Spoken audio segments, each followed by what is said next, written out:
दोस्तों, आज हम एक ऐसे मायाजाल की बात करने वाले हैं जिसमें हम सब कहीं ना कहीं फंसे हैं, और वो है हमारे अपने मन का मायाजाल।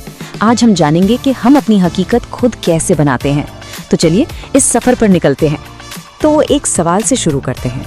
क्या हो अगर आपका अपना दिमाग ही आपको धोखा दे रहा हो? हाँ, सुनने में थोड़ा अजीब लगता है ना, पर क्या ये हो सकता है कि जो चीज़ हमें चलाती है, हमारा दिमाग, वही हमारी सबसे बड़ी रुकावट बन जाए? चलिए पता लगाते हैं। चलिए इस पूरी बात को एक कहानी से समझते हैं। मिलिए आर्यन से। आर्यन बिल्कुल हम और आप जैसा एक आम इंसान। वो हमेशा यही सोचता था कि वो बस एवरेज है, मतलब औसत, न कुछ ज्यादा न कुछ कम, और उसकी किस्मत में भी बस इतना ही लिखा है। पर फिर एक दिन कुछ ऐसा हुआ जिसने आर्यन की पूरी सोच को हिलाकर रख दिया। उसे पता है क्या पता चला? कि महान वैज्ञानिक एल्बर्ट आइंस्टाइन, जिन्हें हम सब जीनियस मानते हैं, उन्हें बचपन में लोग धीमा या स्लो लर्नर समझते थे। मतलब सबने मान लिया था कि ये लड़का जिंदगी में कुछ नहीं कर पाएगा। और बस यही वो पल था जहां सब कुछ बदल गया।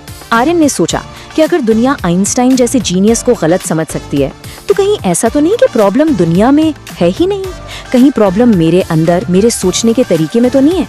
ये एहसास उसके लिए बहुत बड़ी बात थी। अब आर्यन ने जो खोजा वो आपको भी हैरान कर देगा। क्या आपने कभी सोचा है कि आपके दिमाग में एक दिन में, सिर्फ एक दिन में कितने विचार आते हैं? अंदाजा लगाइए। जवाब है 60,000। जी हाँ, आपने सही सुना, 60,000 विचार हर एक दिन। लेकिन रुकिए, सबसे चौंकाने वाली बात तो अब आ रही है। उन 60,000 विचारों में से पता है कितने विचार नेगेटिव होते हैं? करीब 75 से 80%। इसका मतलब समझे आप, हमारा सबसे बड़ा दुश्मन बाहर कहीं नहीं है, वो तो हमारे अंदर ही बैठा है, हमारे अपने ख्यालों में।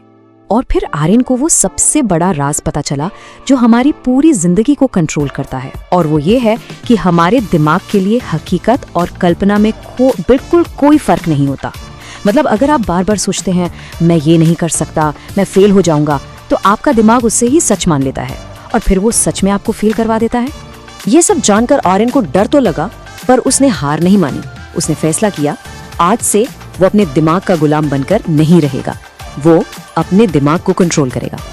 रास्ता मुश्किल था, पर वो अब पीछे हटने को तैयार नहीं था।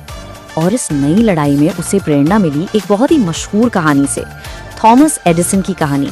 वो इंसान जिसने बल्ब का आविष्कार किया, लेकिन पता है कब? 1000 बार फेल होने के बाद। जरा सोचिए, 1000 बार।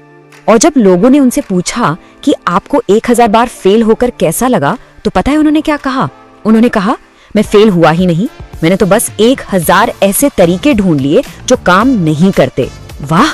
फेलियर को देखने का ये नजरिया, ये सोच, यही आर्यन का सबसे बड़ा हथियार बनी। तो फिर क्या हुआ? क्या आर्यन बदल पाया? अरे जो हुआ वो किसी जादू से कम नहीं था। आर्यन ने एडिसन की सोच को अपनी जिंदगी में उतारा, और नतीजा सिर्फ 6 महीने में वो औसत और डरा हुआ आर्यन एक कॉन्फिडेंट और फोकस्ड इंसान बन चुका था। अब आप सोच रहे होंगे, ये हुआ कैसे? क्या कोई जादू हुआ? नहीं, कोई चमत्कार नहीं, कोई शॉर्टकट नहीं। सिर्फ और सिर्फ एक चीज बदली, और वो थी उसकी सोच। और यही आज का सबसे बड़ा सबक है दोस्तों। जब आपकी सोच बदलती है तो आपकी हकीकत खुद ब खुद बदल जाती है। तो आखिर में आर्यन को एक बात शीशे की तरह साफ हो गई। एक ही चीज, आपका दिमाग आपका सबसे बड़ा दुश्मन भी हो सकता है, और आपका सबसे बड़ा हथियार भी। चॉइस आपकी है, फैसला आपको करना है कि आप इसे क्या बनाना चाहते हैं। तो आज मैं आपको बस इसी एक आखिरी सोच के साथ छोड़ना चाहता हूँ। इस पर जरा गहराई से सोचिएगा, क्योंकि सच तो यही है, आप वही बनते हैं जो आप रोज रोज हर दिन सोचते हैं। आपकी जो हकीकत है वो असल में आपके विचारों का ही एक आईना है।